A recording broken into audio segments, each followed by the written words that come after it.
On Friday, the Secretary-General of the African National Congress, Ace Magashule, handed himself over to the Hawks in the Free State and later appeared in the Bloemfontein Magistrate's Court. He appeared on charges of corruption after allegations relating to the asbestos removal project in the province. Magashule is the 8th accused in the matter to be apprehended. He was granted bail of 200,000 rand after pleading for it to be reduced to 20,000 rand, claiming he only earned a fraction of what was posted and that he was married out of community of property and thus has limited assets. Scores of ANC and Magashule supporters, as well as some top senior officials within the ANC, were there to support him. To give us a perspective on the Ace Magashule matter and what this would mean for his position in the ANC is political analyst Sanusha Naidu. Sanusha, thank you for your time and thank you for joining us once more on Weekend Dawn. Now, why such overwhelming support for Ace Magashule, considering the fact that he didn't want all of that hullabaloo outside the courtroom? Good morning, Jacob, and to your colleagues in the studio. Yeah, you'd wonder, that he wanted it to be much more subdued, much more subtle. But I think these are all tactics. I mean, when you're in a party where these kinds of power dynamics and fragmentation of power and power controls are happening and struggles are taking place, the kind of leverage you get in terms of creating that kind of dynamic outside of the court makes it that much easier for you to try and push the agenda that you are a victim as opposed to an individual that's being charged with 21 counts of corruption. And I think that is what the tactic is. It's about the optics. It's about the fact that this is a witch hunt against me. And all of this was kind of preempted. It was all kind of put into place when Ace Magashule a few weeks ago said to the Hawks, warned them in a very bizarre media article, which nobody could verify whether it was true or not at the time, that he would not go down the way that the Hawks would want him to go, would want to approach him and arrest him. So he set it in motion, and now you've got this whole kind of two spaces taking place, the one inside the court and the one outside of the court. And the one outside of the court, I think, is where Ace Magashule draws his energy from, in terms of the things that he says. We will not go, they will not bring us down, we will not leave. I mean, all of this is very aggressive language, but also suggesting that there, for the first time, this notion that there's a unified ANC, which we all knew didn't exist, but just verifying and confirming that this is such a fragmented institution at this moment in time. Now, let's talk a little about the factions within the ANC, specifically in the Free State. There's ANC members who are displeased, despite the fact that there was many who were there to support Ace Magashule. Now, what action can they take as a provincial faction? It's always been quite a difficult and convoluted structure when it came to provincial structure, when it came to branch levels. I mean, a lot of the ANC central or the national, derives from how the branches construct and essentially compose themselves, and how the power dynamics unfold within the branch and the provincial structure, and right down to the grassroots. And I think in this context, it'll be another battle within the provincial structure of the Free State between those members that basically oppose Mr. Magashule and those that support him. Now, this is not new to the party. In fact, you have all of these kinds of internal dynamics of tension and struggle and power dynamics that play itself out in the run-up to the elective conference, in terms of how the PEC, the Provincial Executive Committees work, and so forth. And how, when we look at the NEC at the top, at the ANC structure as the top national executive committee that oversees this party from in terms of a central authority, if you take that fragmentation and then you percolate it down into the branches and into the provinces, you can see how much more acute it becomes. And this is where Mr. Magashule has derived his power. He's been a powerful figure in Free State, in the fact that he drew his ranks through as MEC for Economic Affairs as well. And so he has created a power base within that, and that power base could have also amplified itself and also synergized itself with other branches, other structures of the ANC, including how it may fragment areas of the Youth League, areas of the Women's League. We need to look at the MK vets and so forth. So it's not just now sitting in one particular power base within one particular province. It has essentially amplified, and it has started to contain. It has become contagious in a sense that it's been moving greater and snowballing out of the province. And this is what the crisis is within the ANC, is that these power dynamics we are talking about and these fragmentation of structures that we are talking about don't just sit in one particular location. They are sitting in many locations, and how they play themselves out actually becomes the bigger crisis for the party at the national level. So, Sanusha, this power that you speak of and how it's amplified over the years on how Ace worked his way through the ranks there. My question then is, could it be that there are members within the ANC or supporters who actually think Ace Magashule could be the next president?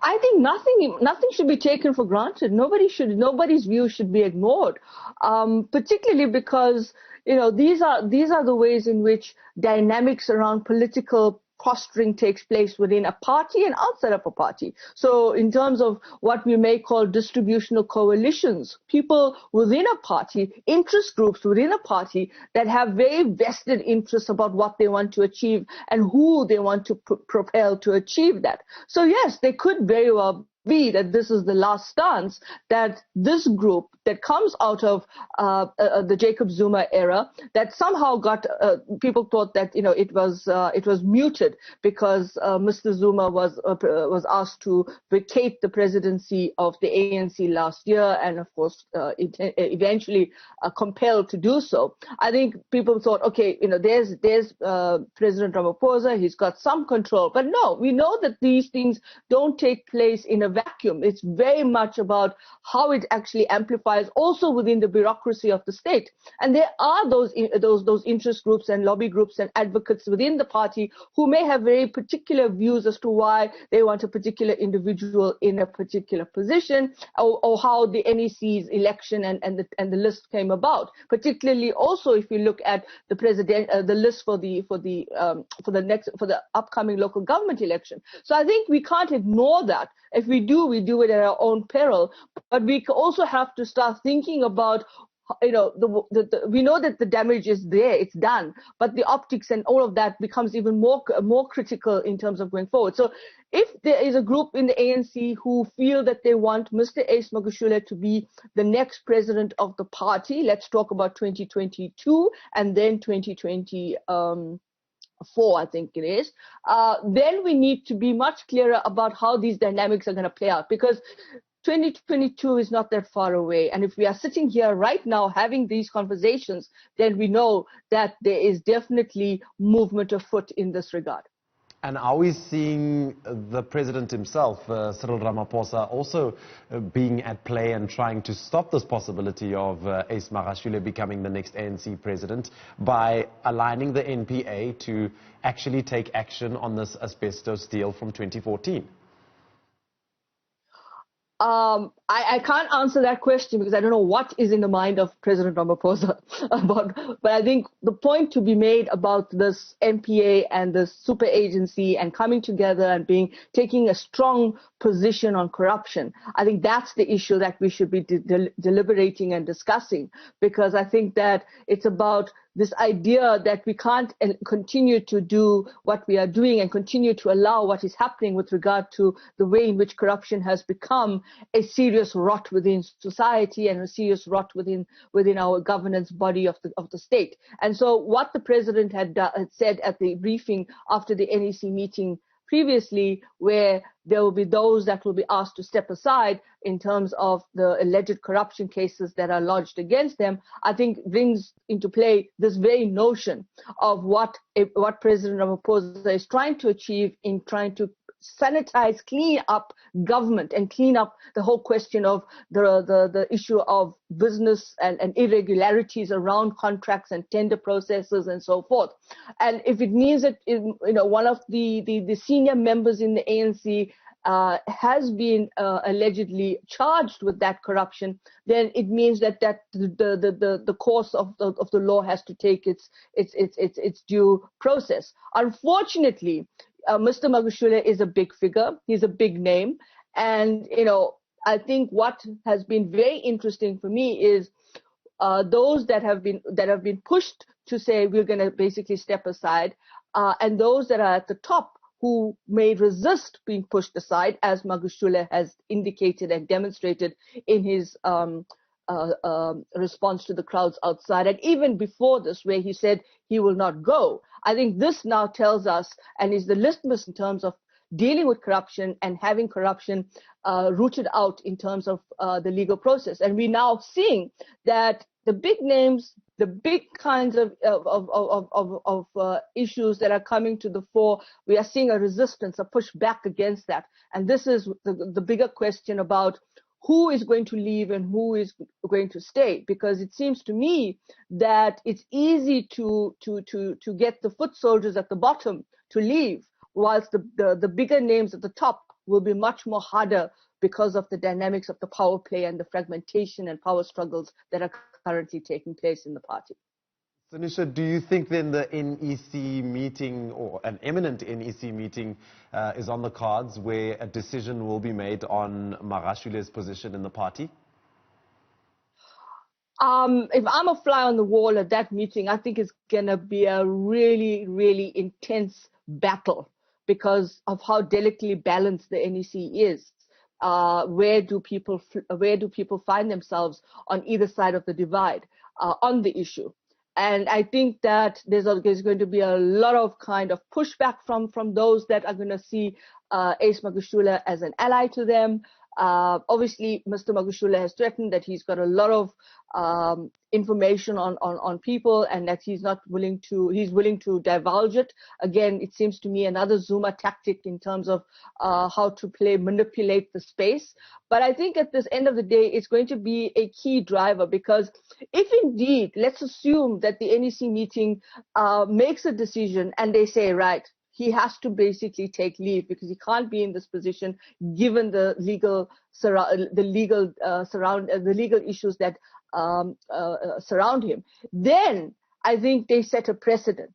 But until that precedent is set, I think at the moment the party is at odds with itself around this issue, because it's one thing to talk about it and make a press briefing and there's a rhetoric around it. But the other side of the coin is when you have to now apply it, and the NEC meeting that's going to be coming up imminently will be the litmus test to say who is going to say to Mr. Ace Magashule. And I think there are people in the party who are very, very open to the idea of saying it's time that we clean and sanitize this party because it can't go on like this. But the challenge is, are they going to go and create a precedent? Because once you create a precedent, it becomes something that you cannot undo. So it's going to be quite a battle in that NEC meeting, is my opinion. And I feel that it's going to be one that's going to be very highly charged in terms of how the decision is arrived at. And I wouldn't be surprised if they come out with a much more tempered press briefing and make some kind of push, not to push back, but some kind of revise of the decision that they made at the last NEC meeting with regard to those that have to step aside around any alleged corruption cases against them. And I wouldn't be surprised if they try to make it a little bit more muted, because at the end of the day, I think that the stakes are quite high in the party. And of course, if you are saying that Mr. Magashule wants to be, or people want him to be, the next president of the ANC in 2022, then this is the time to strike, I think, for most people on both sides. Well said, Sanusha Naidu. It's all about the power dynamics within the ANC. We're all looking forward to what the NEC meeting will dictate when it comes to the fate of Ace Magashule. That was political analyst Sanusha Naidu joining us, chatting about the court appearance of Ace Magashule in the Bloemfontein Magistrate's Court yesterday.